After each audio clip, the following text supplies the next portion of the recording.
محمد نبينا بنور هدينا من مكة حميم نور سطع المدينة. Assalamualaikum warahmatullahi wabarakatuh.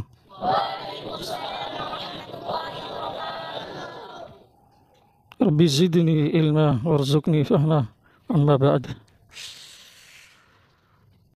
Saya sampaikan ketidakadilan tentang warisan perempuan dapat separuh. Saya buktikan dalil-dalilnya. Beliau berbicara di atas mimbar, apa yang terjadi? Diserang oleh semua Islam. Jadi ini sangat sensitif sekali. Makanya saya tidak pernah mengatakan Islam tidak relevan. Mengagungkan akal melebihi wahyu itu hasilnya fatal sekali. Islam tidak menganggap akal tidak berfungsi, tetapi Islam juga tidak meletakkan derajat akal di atas wahyu. Udah clear itu.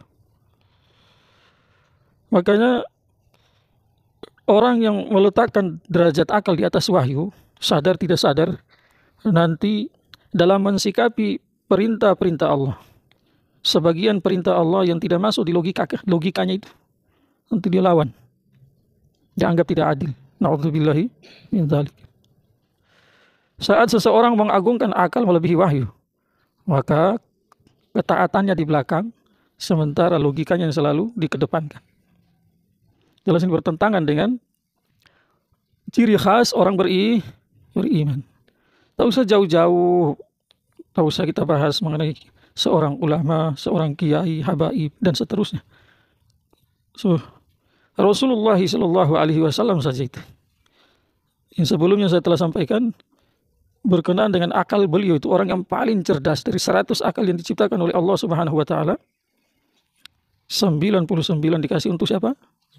Rasulullah. Satunya dibagi untuk kita semua ini. Manusia dari zaman Nabi Adam sampai hari kiamat. Dari situ bisa ditahu betapa cerdasnya Rasulullah SAW.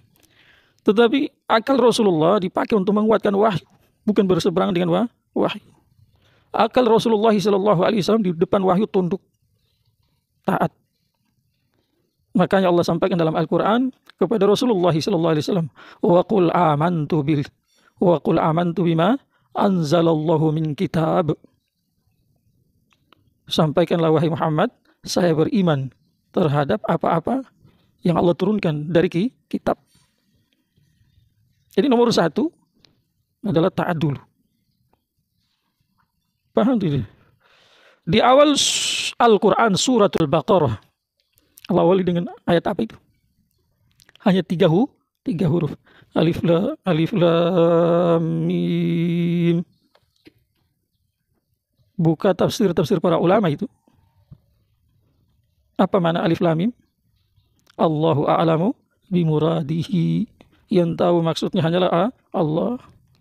Kalaupun ada yang mengatakan alif adalah Allah, lam adalah Jibril, mim adalah Muhammad, ini tafsirnya menggunakan lafaz qila pakai sigo tamrid, menandakan kaulnya lemah. Maka di awal surat Al-Baqarah saja 3 huruf. Seluruh ulama akalnya tidak berfungsi, disuruh taat, suruh imani saja itu. Kamu mengerti atau tidak mengerti isi alif lam mim, suruh taat, suruh imani kebenaran itu ayat. Menandakan apa? Akalmu sempit. Kalaupun kamu dikasih kepahaman mengenai wahyu lewat akalmu hanya sedikit, itu pun harus dibawa payung wahyu, tidak boleh keluar. Kalau tidak, apa yang terjadi? Bahaya, imanmu akan terancam. Sebaliknya orang yang mengagungkan wahyu daripada akal, maka ketaatan yang menonjol di depan daripada logika. Saat logikanya berhadapan dengan wahyu-wahyu dari Allah, baik wahyu jali sebagaimana Al-Quran atau wahyu khafi sebagaimana hadis-hadis Nabi SAW, maka ditinggalkan logikanya. Akal manusia mau sampai di mana? Al-Quran itu diumpamakan oleh salah satu sahabat Nabi SAW, Abdullah bin Mas'ud radhiyallahu anhu, laksana samudra. Itu juga tidak bisa disamakan. Artinya hanya pemberian contoh ini supaya setiap kita mudah paham. Sebagaimana lautan samudra itu tidak ada satu manusia yang bisa menguasai semua kedalamannya itu. Mengetahui, kemudian menjangkau sampai di dasar laut, kemudian mengetahui secara detail apa-apa yang ada di lautan. Tidak ada satu manusia bisa selain Allah. Maka seperti itu juga wahyu yang tahu secara menyeluruh siapa? Allah. Maka orang yang agungkan wahyu daripada akal selalu dikedepankan taat. Logikanya dia pakai untuk menguatkan wahyu. Di mana logikanya tidak mengerti mengenai hikmah itu wahyu, dia belakangkan logikanya itu. Logikanya dia tidak pakai. Kamu mau kritik wahyu bagaimana? Subhanallah. Contoh orang yang mengagungkan logika daripada wahyu itu adalah orang yang nanti menganggap sebagian keputusan Allah itu tidak adil. Contohnya mana? Contohnya misalkan masalah ilmu waris. Ilmu apa? Ilmu waris. Padahal dalam ayat yang berkaitan dengan ilmu waris dalam surat An-Nisa sudah Allah jelaskan juga di bawah itu. Setelah Allah katakan yusikumullahu fi auladikum walidzakari mislu hadzil unsayain. Nomor 1, lihat dalam ayat ini kalau dipahami baik-baik sebagaimana yang disampaikan oleh para ulama yang dalam ilmunya dekat sama Allah. Itu di dalam ayat ini Allah kasih kedudukan khusus untuk wanita. Secara zahir bagiannya lebih sedikit dari laki-laki, betul. Tetapi Allah jadikan bagian laki-laki itu patokannya adalah bagian perempuan. Kata-katanya walidzakari mislu hadzil unsayain. Bukan dibilang walil zakari mislu hadzil unsayain walil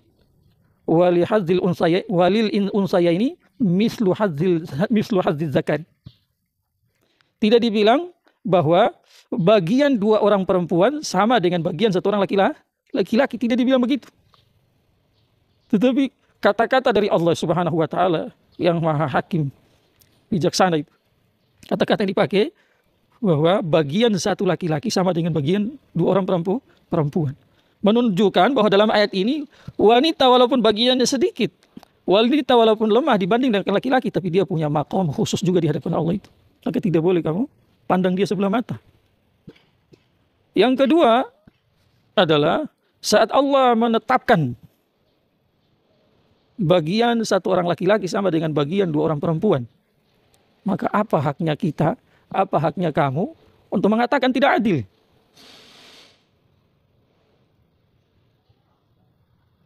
Yang ciptakan laki-laki siapa? Yang ciptakan perempuan siapa? Yang kasih manfaat untuk laki-laki siapa? Yang kasih manfaat untuk perempuan siapa? Yang maha tahu mengenai manfaat yang paling bermanfaat bagi laki-laki siapa? Yang paling tahu mengenai yang paling bermanfaat untuk perempuan siapa? Allah. Makanya setelah dijelaskan itu, lanjutan ke bawah lagi itu dalam surat An-Nisa Allah sampaikan la abaukum wa abnaukum la taduruna ayyuhum. Apa itu? Ayyuhum aqrabu lakum naf'a. Allah setelah Allah jelaskan bagian-bagian itu, bagian-bagian dalam harta waris, maka di bawahnya sebelum lanjut penjelasan harta waris yang berkaitan dengan suami istri itu, di situ Allah jelaskan bahwa abaukum wa abnaukum, bapak-bapak kamu, anak-anak kamu, la taduruna ayyuhum aqrabu lakum naf'a. Kamu tidak tahu dari mereka tadi itu yang paling banyak memberi manfaat untuk kamu di dunia dan di akhirat. Itu kamu tidak tahu. Kenapa? Karena yang tadi saya sampaikan, yang ciptakan semuanya adalah Allah, yang memberi manfaat kepada mereka juga adalah Allah. Kemudian yang paling tahu manfaat untuk mereka juga adalah Allah. Untuk itu, pembagian harta warisan tidak diserahkan kepada manusia. Allah sendiri langsung menentukan. Lanjutan ayat Allah sampaikan, faridatan minallah. Penentuan angka-angka tadi, perempuan dapat, laki-laki dapat bagian 2 orang perempuan. Dan seterusnya itu, penentuannya tidak diserahkan kepada kamu. Tetapi Allah sendiri yang memutuskan. Terus Allah jelaskan, innallaha kana aliman hakima. Sesungguhnya Allah Maha tahu dan Maha bijaksana. Dalam memutuskan itu Allah tahu dan Allah dalam memutuskan bijaksana. Sudah begitu, apa haknya saya dan kamu mengatakan tidak adil? Jangan satu dalil, 1000 dalil, 1 juta dalil dibandingkan dengan satu firman Allah yang sudah clear, tidak ada lagi peluang di situ untuk terbukanya pintu ijtihad mengenai itu ayat. Jangan satu dalil, 1000, 1 juta dalil saking banyaknya tidak bisa dihitung, tidak ada apa-apanya. Dalil itu produk otak sempitmu. Mengenai manfaat yang berkaitan dengan dirimu kamu tidak tahu kok. Mudarat yang berkaitan dengan diri saya sendiri saya tidak tahu. Dari mana bisa saya punya akal, saya punya logika berlawanan dengan keputusan Allah lewat ayatnya itu. Ini hasilnya itu kalau begini nanti masuk dalam ancaman yang mengerikan itu. Jadi jangan kamu bilang saya firqah yang suka mengkafirkan. Alhamdulillah saya tidak bagian dari itu. Tetapi ini pelajaran penting. Kita mau beriman di dunia, di sisi Allah juga mudah-mudahan kita beriman, dan kemudian di akhirat beriman. Supaya jangan masuk neraka selama-lamanya. Jangan sampai di dunia yang kita tidak mau, jangan sampai di dunia dianggap beriman, di akhirat bukan masuk dalam kelompok orang beriman, tapi masuk dalam apa? Kelompok orang yang tidak beriman. Tempatnya di neraka selama-lamanya. Maka cara pandang seperti tadi itu yang mengedepankan logika daripada wahyu, mengedepankan akal daripada ketaatan, nanti itu ancamannya berat sekali, keras sekali. Apa kata Allah mengenai mereka? Atu'minuna bi ba'dil kitab wa takfuruna bi ba'd. Fama jazaa'u man yaf'alu dzalika minkum illa khizyun fil hayatid dunya. Wa yaumal qiyamati yuradduna ila asyaddil azab. Yang cocok dengan nafsumu, yang cocok dengan logikamu, kamu imani, kau amalkan, kamu taati. Yang tidak cocok dengan nafsumu, tidak cocok dengan logikamu, kau ingkari. Tidak adil. Na'udzubillah, menakutkan bahasa ini.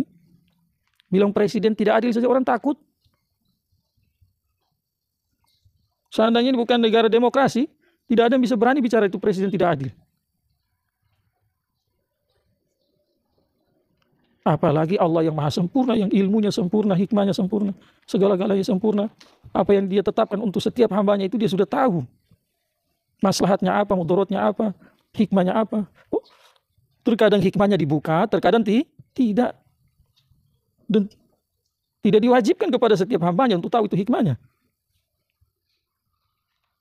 Kalaupun ada yang tahu hanya secuil. Maka Allah sampaikan tadi apa? Yang tidak cocok dengan nafsumu, dengan akalmu, kau tidak imani, kau ingkari. Yang tidak adil. Terus Allah sampaikan, fama jazaa'u may yaf'alu dzalika minkum. Apa balasan bagi seseorang dari kamu yang berbuat seperti itu? Balasan yang cocok untuk dia itu apa? Tidak ada balasan yang cocok untuk dia illa khizyun fil hayatid dunya, kecuali kehinaan di kehidupan dunia. Terus pada hari kiamat, wa yaumal qiyamati yuradduna ila asyaddil azab. Dan pada hari kiamat mereka akan dikembalikan kepada azab yang paling keras. Kalau azab yang paling keras, tempat untuk siapa? Nomor 1 orang munafik. Innal munafiqina fid darki asfali minan nar wa lan tajid lahum nasir. Yang kedua orang kafir. Maka yang saya sampaikan, jangan kita dewa-dewakan akal melebihi wahyu. Jangan kita bangga-banggakan pikiran kita melebihi wahyu. Jangan kita agung-agungkan akal kita melebihi wahyu. Tak boleh. Tidak boleh. Berkaitan dengan semua isi Al-Quran. Di awal Al-Quran Allah sampaikan itu. Dzalikal kitabu la raiba fihi. Isi yang dijelaskan, yang tersurat, tersirat dalam Al-Quran itu tidak ada abu-abu di situ. Terus apa mau dibilang?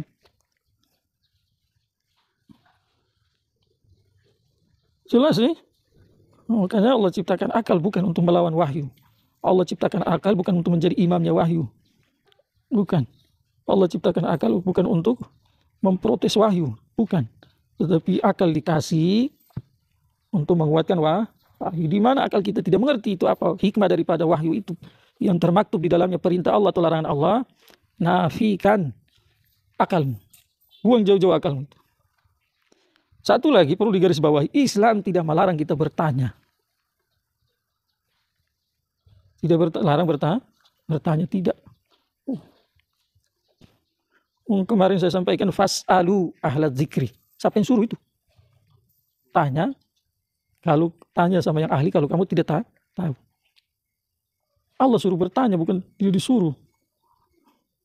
Berkenaan dengan ayat itu, ya ayyuhalladzina amanu la tas'alu an asya'in tubad lakum tasukum in tas'alu anha hina yunazil Qur'an tublakum afallahu anha. Itu kaitannya adalah bukan kita dilarang bertanya, bukan. Bukan dilarang bertanya secara global, jangan banyak-banyak bertanya, tak boleh. Bukan itu. Tetapi maksud ayat adalah yang Allah sudah jelaskan nih haram, ini halal. Maka jangan, yang belum dijelaskan sama Allah jangan ditanya. Biarkan saja. Biarkan untuk apa? Nanti itu di situ ulama-ulama yang punya kapasitas berijtihad, mereka sesuai dengan kapasitas keilmuan, kefahaman yang dikasih oleh Allah, mereka lewat ayat yang belum jelas tadi itu, hukumnya apakah halal atau haram, mereka berjuang di situ. Ada yang bilang halal, ada yang bilang haram. Jadi enak untuk umat tuh. Enaknya apa? Ini kan mahalul ijtihad. Jadi kalau misalkan ada yang mazhab ini mengatakan ini haram, atau mazhab ini, ulama-ulama dari mazhab ini mengatakan ini halal, maka di situ ada toleransi di saat-saat genting. Tetapi kalau kamu tanya mengenai yang tidak dijelaskan sama Allah, yang dikasih peluang untuk para ulama yang punya kapasitas untuk berijtihad itu, terus Allah turunkan hukum haram, selesai urusan. Jadi ringan atau berat? Jadi berat. Makanya dibilang jangan tanya-tanya. Jangan tanya, maksudnya masalah itu.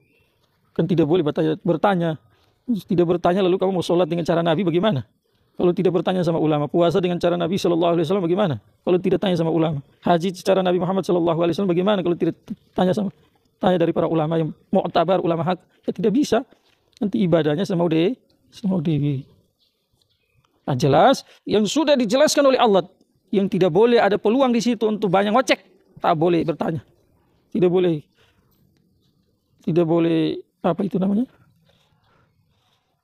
menganggap keputusan itu tidak adil. Kalau tanya hikmahnya boleh saja, tetapi tidak mesti tahu jawabannya itu tahu itu. Jadi tidak mesti, karena tidak wajib. Kalau wajib ya wajib mesti tahu. Tapi kalau misalkan kamu tanya orang apa hikmahnya ini, saya tidak tahu, tidak berdosa. Yang bertanya dan yang ditanya tidak berdosa, karena Allah sendiri tidak wajibkan.